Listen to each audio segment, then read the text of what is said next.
Yo, so hey guys, this is Blur, and today I've got another AMD vs Intel build collabed with ToastyBros. This episode we're doing a $900 build, and I've actually tried to fit a 4K gaming PC into this for $900. It's not going to be an amazing 4K gaming PC, but it will be able to do 4K gaming at 30 FPS on most games, which is really crazy considering that it's a $900 price range. If I had an extra $100, I'd probably be able to make it even more powerful, but I've had to downgrade some stuff, and yeah, this should definitely be able to do 4K gaming, but not amazingly, but it will still do 4K gaming. So yeah, so for the CPU I chose that AMD 8320.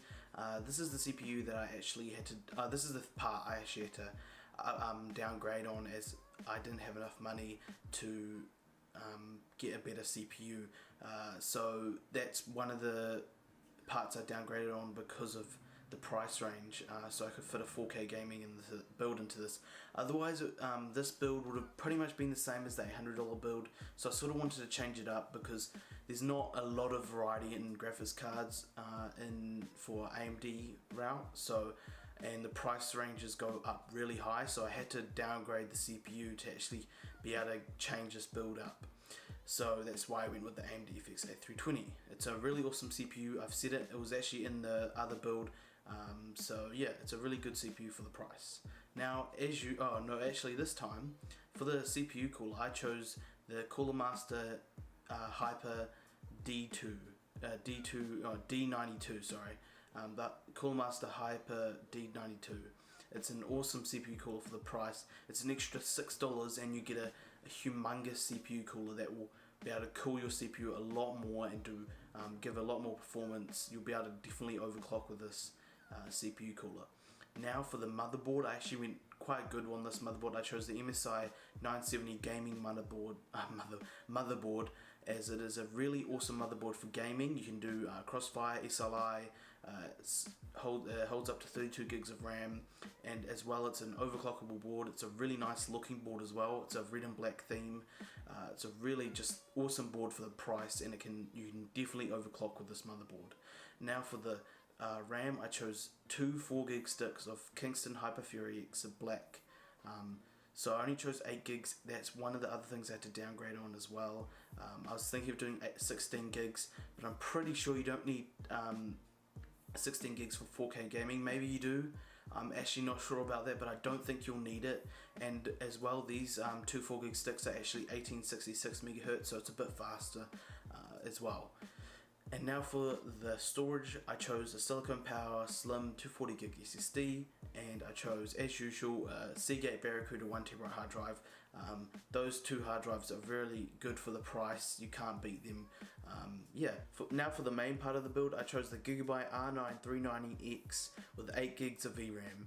Now this is where I upgraded, and that's why I can do this. PC can do 4K gaming. Obviously it's not going to be able to do 4K gaming amazingly, but it'll be able to do 30 FPS 4K gaming with maybe not full ultra settings, but high settings. It'll look a lot better than if you were to play 1080p.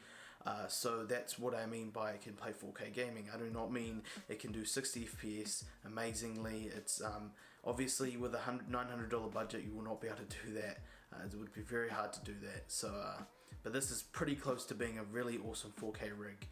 I think if you got the CPU upgraded a bit and the RAM upgraded a bit, it would probably be, I don't know if the RAM does much with gaming, which usually 8 gigs is more than enough even with 4K computers. So I think the RAM wouldn't need much upgrading, but definitely the CPU. So yeah, that's probably would help a lot. And even the graphics card, you would need probably a better graphics card if you want to do 60 FPS 4K gaming. You'd probably have to get an R9 Fury or something like that. But now for the case, I chose the NZXT S340 in black. It's a really nice looking case. NZXT make really nice looking cases, clean, nice looking cases. They've got a power supply shroud over, so it hides the power supply and hides all the cables, which makes the the case look 10 times better, and that's why what I love about this case. I really want that case myself, to be honest, but I just can't afford it because they're quite expensive in New Zealand with the shipping, and once you get it here, it just costs quite a lot to get one of those cases here.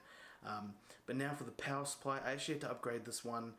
This is one of the things I had to upgrade as well, as AMD products are very power hungry things. You know, they take a lot of watts up, and that's why I had to get the EVGA 600 watt 80 plus bronze power supply. So I went up an extra 100 watts, which was really needed, as I said, AMD use a lot of wattage, so that's why I upgraded that power supply. Hope you guys enjoyed this AMD vs Intel build. Make sure to check out ToastyBros down in the link in the description, see his Intel build out, and see which one you think is better for this price range. Make sure to check out the next build. It should be $1,000 build, and that's when I should be able to maybe get a 4K gaming, even better 4K gaming PC into this. I hope you guys enjoyed this video. Make sure to hit the like button down below, comment down below, and subscribe. Peace.